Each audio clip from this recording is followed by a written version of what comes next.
Olá, história da literatura pretensiosa. Hoje com uma das aventuras da arte no Ocidente, a Grécia, depois da vinheta.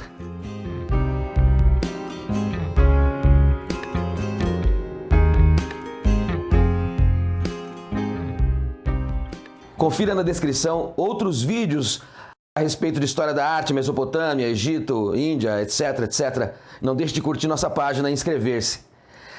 Na Grécia Antiga, vamos encontrar como uma das origens de sua civilização a chegada de povos do norte, Creta e outros como aqueus, dóricos e jônicos por volta de 2000 anos antes de Cristo.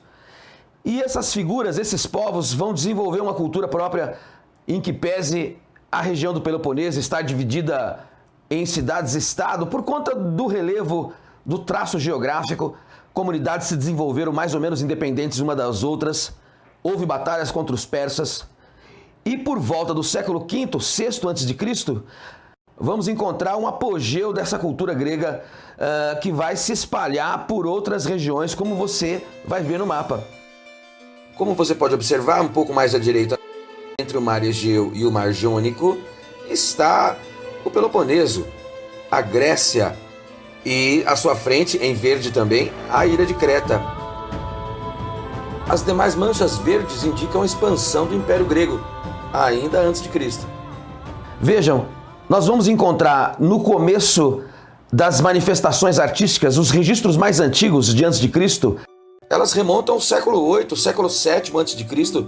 e apresentam esses padrões circulares, mas mais ainda as linhas angulares. Essas linhas, em sequência, são conhecidas até hoje como linhas gregas. Esse é o período arcaico. Conhecido como um período de traço geométrico em cerâmica, em urnas, ânforas. E esse traço geométrico vai acabar se desenvolvendo na busca de um traço mais curvilíneo, valorizando a postura masculina principalmente, a beleza, influenciados pelos pensamentos de Aristóteles e Platão, que trataram do assunto. Principais características da arte grega: falamos sobre colunas gregas, dóricas, coríntias, jônicas. Vamos a elas. Muito bem, aí estão as três colunas principais da história da arquitetura grega. A ordem dórica é uma das mais antigas, mais simples, não possui base e sustentava estátuas de deuses no seu topo. Surgiu ali nas costas do Peloponeso, em torno do século V, do século V a.C. As colunas jônicas são mais altas do que as dóricas e a superfície sua tem linhas esculpidas de cima para baixo. A base de uma coluna jônica se parece com uma pilha de anéis e no topo parece haver um pergaminho gigante. Já o estilo da coluna coríntia, vamos encontrar uma folhagem, um trabalho um pouco mais requintado do que as espiraladas jônicas ou as dóricas. É um trabalho de ornamentação mais rico e isso é possível observar nessas imagens. História da arte e a localização da Grécia na linha do tempo. Veja que o ano 4000 é uma referência à escrita cuneiforme, o mais antigo registro de uma linguagem impressa que se deu na Mesopotâmia. A partir daí vamos encontrar a Idade Antiga, a Idade Média, o Império Bizantino, o feudalismo, na sequência o Renascimento, o mercantilismo, etc. E você encontra aí umas datas marcantes: a tomada de Constantinopla, o início da Idade Média, o período da Revolução Francesa, enfim. Guarde essa linha do tempo para que você possa estudar e não se perder na distribuição dos momentos históricos de cada época. Sempre é bom lembrar que, diferente dos egípcios, as construções não eram gigantescas, suntuosas, dirigidas unicamente a deuses, mas também feitas as construções para humanos. E detalhe são as cariátides, colunas típicas dessa região do Peloponeso, que eram suportes feitos com um perfil feminino.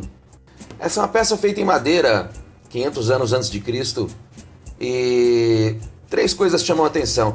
Primeiro, o tom vermelho, rubro, vermelho forte, cruel, e também o caráter ritualístico do conjunto todo. Há um cordeiro, um sacerdote que coloca água, sacerdote, sacerdotisa, que despeja água em um patamar, e principalmente esse cidadão, o menor deles, que segura uma lira, um instrumento que vai ser reverenciado na literatura por conta do caráter subjetivo dos textos que esse instrumento acompanhava na Grécia desta época.